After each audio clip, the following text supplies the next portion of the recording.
Hey, Craig, how are you? Good, Alex. How are you doing today? I'm doing great, man. Doing great. Thanks for jumping on, spending a few minutes with us. Just want to run a few things by you, and you give us your thoughts on these things, and then we can rock and roll. Is that cool? Yeah, sure. Awesome. So listen, tell me, we've been working together for so long, probably over 2 years now.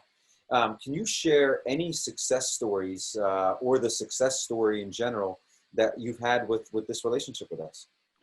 Yeah, it's been nice to have. I mean, it's a product that's very innovative that we didn't have before, and it alerts us to what's going on, particularly in our database. And for us, the most valuable alert has been the mortgage inquiry alerts. You know, we have a long history of being really strong in retention as a result of what we do and have repeat customers. But you know, not everybody, people didn't go to customer school. They don't always remember to call you when they need a new mortgage. Maybe they bought their house with you and they didn't realize you did refis, even though you've been telling them.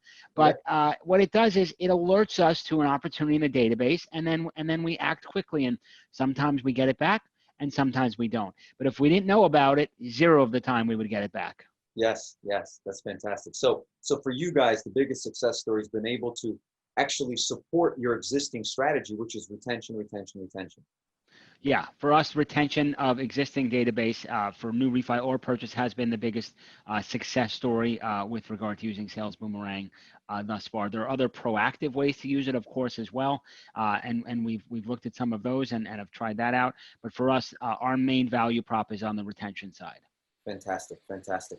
Now, do you have any like real life success stories, like from an LO or maybe from you directly, that maybe was a friend or a cousin or a family member or whatever? You got an alert, if it's inquiry or whatever other alert you got, you picked it up and it's like, boom, here's what happens. So like one specific success story. Yeah, we've had a number of past customers that we've got mortgage inquiry alerts for, and for whatever reason or not, they said, "Oh my God, I totally forgot, or it never even occurred to me to call you on this since we did it 8 years ago. Hmm, Um, I haven't seen an email from you in a while. Maybe it got buried into their bulk or spam, or they're not opening the reports I send them." right? Or they're just thrilled to hear my voice because of the stuff I send them. You say, "Oh, Craig, yeah, yeah, I didn't even think about that. Yes, can you look at a refinance for me?" So we've had plenty of those. We've also had the likely homebuyer alerts. Yeah, We've had people that have sort of fallen off of our radar that we sort of forgot about it because the drip campaigns only last for so long, and then all of sure. a sudden we got a locally likely homebuyer alert, and we circle back and they go, "Oh yeah, yeah, I do want to get the pre-approval updated. I had been thinking about it again." So I obviously can't give you client names, but the Sure.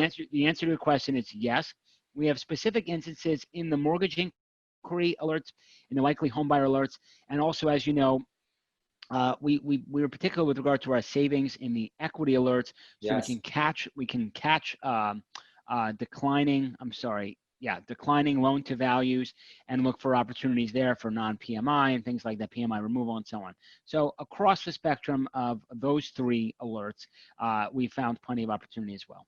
That's fantastic. Thank Yeah. you, Craig. And then one last thing really is if a lender, and you've given us, you've referred us to your friends already, but let's say somebody random reached out to you and said, "Hey, I'm a lender. I'm looking at Sales Boomerang." What advice would you give them?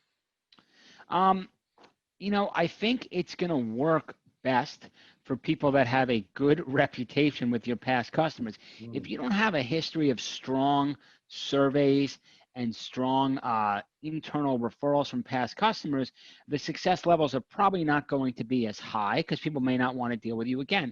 If you do have, and most mortgage companies do, by the way, have a very strong history of doing a great job by their past customers, and maybe they don't have a great mechanism in place on the right. retention side now, then of course it's nice to know what's going on in your database so that you can act. Unfortunately, you know, you shouldn't have to wait for an inquiry alert to be Right. able to tell your client you could save them money on a refinance. But in the current environment, it's a nice backstop to make sure that you don't miss anybody. Fantastic. That's excellent. And then look, this is just a side note, side conversation in general. We've been asking this, and it's question number four. An interesting thing in this environment, in this COVID environment. Have you noticed any sort of behavioral changes in consumers? Are they acting different? Are they open to more things? Like just in general, have you noticed any behavioral changes at all? For me, I think they're a little nicer in a lot of ways, a little more reasonable. People don't seem as much in a rush.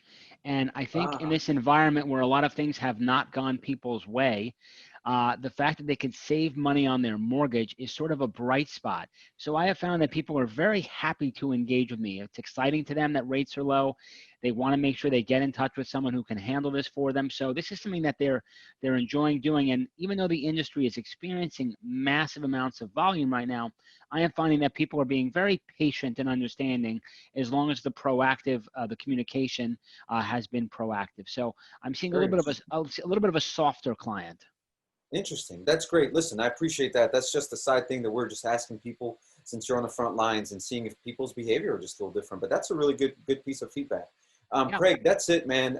Thank you so much. We have to make time when all this thing clears up. Maybe early next year we'll get together.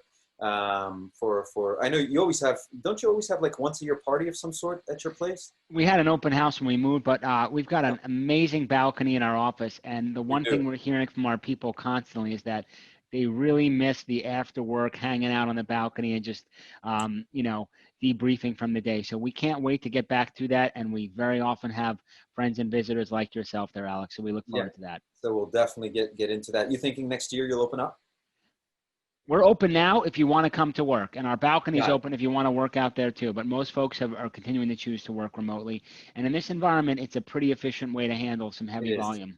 It is. It really is. Listen, Craig, you're the man. Appreciate you very much. Good luck with everything. Hope the family and everyone is healthy and safe. And we'll talk to you and catch up with you soon. Same here, Alex. Thanks very much.